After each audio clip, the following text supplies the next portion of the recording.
الرحمن الرحیم ممن خلقنا، اور اس سے کہ ہم نے پیدا کیا، امت ایک جماعت ہے، رہنمائی کرتی ہے لوگوں کی بالحق، ساتھ حق کے، یا حق سے مراد ہے سچا دین، وبہی، اور ساتھ اس کے انصاف کرتے ہیں اپنے اور دوسروں کے معاملات میں، یا دلون، پہلے یہود کی بات تھی، اب یہ بات ہے مہاجرین و انصار کی، صحابہ کی بات ہے، وہ خود بھی حق پہ قائم ہیں اور دوسروں کے ساتھ بھی انصاف کرتے ہیں۔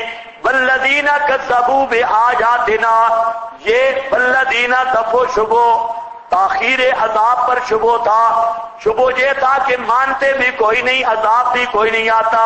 اللہ نے فرمایا والذین کذبوا بآیاتنا، وہ لوگ جنہوں نے جھٹلایا ہماری آیات کو، سنستدرجہم، سہج سہج، تدریجاً ہم ان کو لیں گے، درجہ بدرجہ پکڑیں گے، تدریجاً پکڑیں گے، تدریجاً لے جائیں گے ان کو جہنم میں، من حیث لا یعلمون، اس حیثیت سے کہ وہ اس طور پہ لا یعلمون، وہ جانتے نہیں ہوں گے۔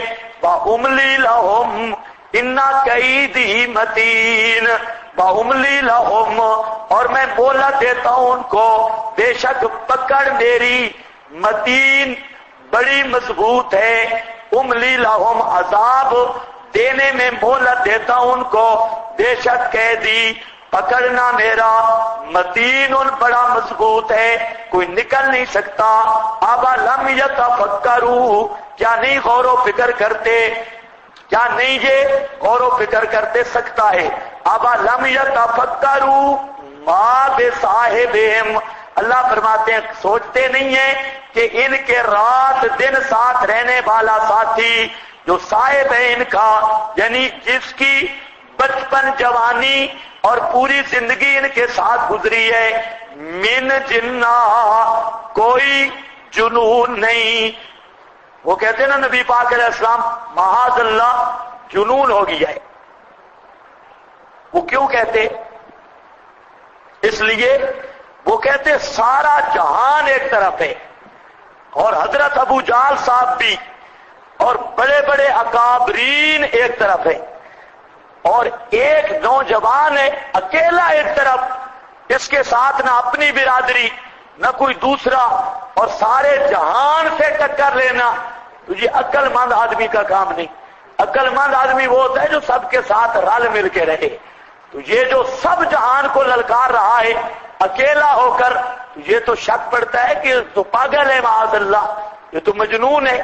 اللہ نے فرمایا ذرا غور تو کرو، یہ کوئی دور کا آدمی تو نہیں، صاحب، یہ تمہارا صاحب ہے، رات دن تمہارے ساتھ ہے، اس کی رات دیکھو، دن دیکھو، اس کا آنا جانا دیکھو، اور پھر غور و فکر کرو کہ یہ مجنون ہے، اس کے پاس تو جو مجنون آتا ہے اللہ اس کو بھی عقل دے دیتا ہے۔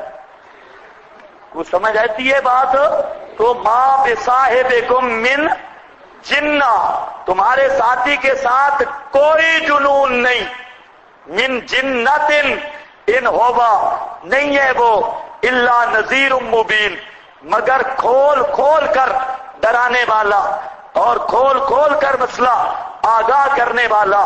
نذیر، آگاہ کرنا، اردو میں یہی تعبیر ہے۔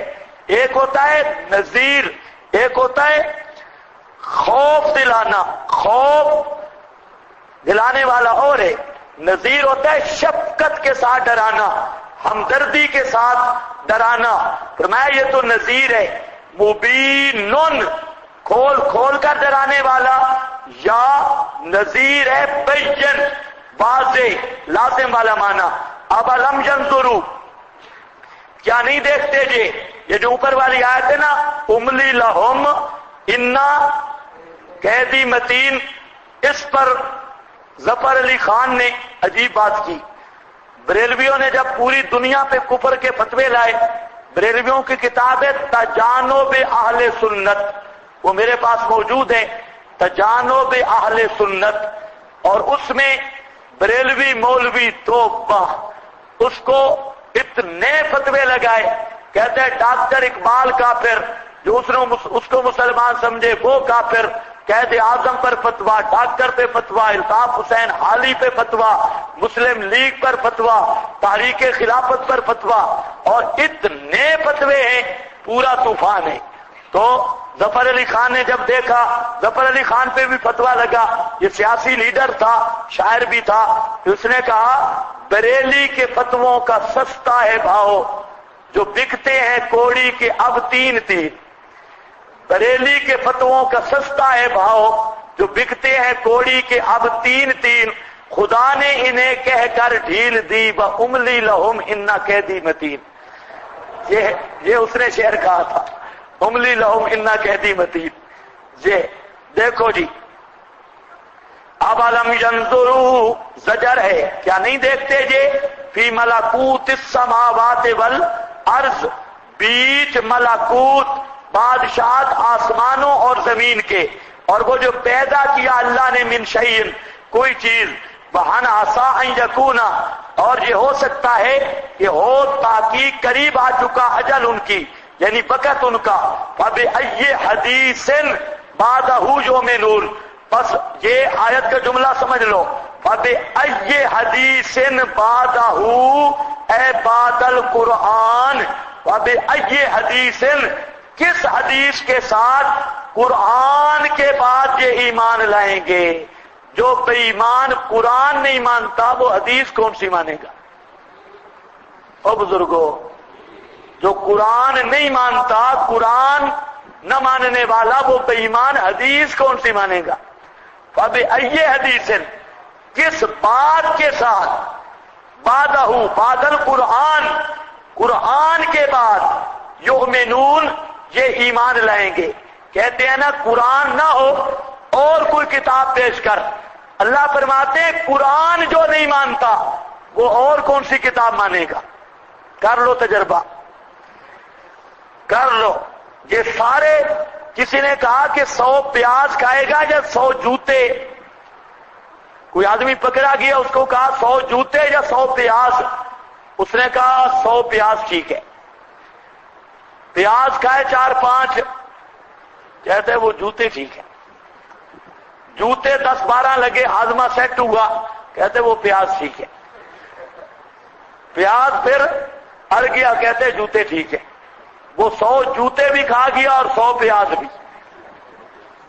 یہی حال ہوتا ہے، جو قوم قرآن کو نہیں مانتی وہ کیا کرے گی؟ کیا چیز جی؟ بزرگ اکابر، ان کو کھینچو نا اکابر کی طرف، مانو اکابر کو، 2-4 عبارتیں رکھو، مجھے قرآن، اچھا ہاں قرآن پہ نہیں اکابر، یہ اس کو کہتے ہیں باندر ٹپ کو لیا، یہ بندر کی طرح کبھی ادھر کبھی ادھر، اور خدا کی قسم نہ مانتے قرآن کو ہے نہ اکابر کو۔ اکابر کے بھی دشمن ہیں، قرآن کے بھی منکر ہیں۔ اللہ تعالیٰ نے بہت پتے کی بات فرمائی، فَبِأَيِّ حَدِيثٍ یہ حدیث عام ہے، قرآن سے ہٹ کر کوئی تحریر، قرآن سے ہٹ کر کوئی کتاب، فرمایا فَبِأَيِّ حَدِيثٍ کس بات کے ساتھ، بَعْدَهُ بعد القرآن یعنی قرآن جو نہیں مانتے وہ ہے بات کون سی جس پر یہ ایمان لائیں گے؟ مطلب یہ ہے جو قرآن نہیں مانتا وہ بے ایمان کوئی چیز بھی نہیں مانتا، صرف دھوکہ دیتا ہے۔ ایک دوسرا اشارہ ہے ختم نبوت کی طرف، اللہ فرماتے ہیں میری آخری کتاب تو قرآن ہے۔ اگر قرآن پر تسلی نہیں ہوتی تو اور بات ہے کون سی جس پر یہ ایمان لائیں گے؟ کیونکہ قرآن تو آخری کتاب ہے، اب قرآن کے بعد نہ کوئی کتاب آئے نہ اس پر ایمان کا حکم ہو، تو جب قرآن کو نہیں مان رہے، باقی کتاب نازل ہونی کوئی نہیں، تو پھر کس کتاب پہ ایمان لائیں گے؟ کون سی کتاب ہوگی جس پر ایمان لائیں گے؟ فَبِأَيِّ حَدِيثٍ بَعْدَهُ يُؤْمِنُونَ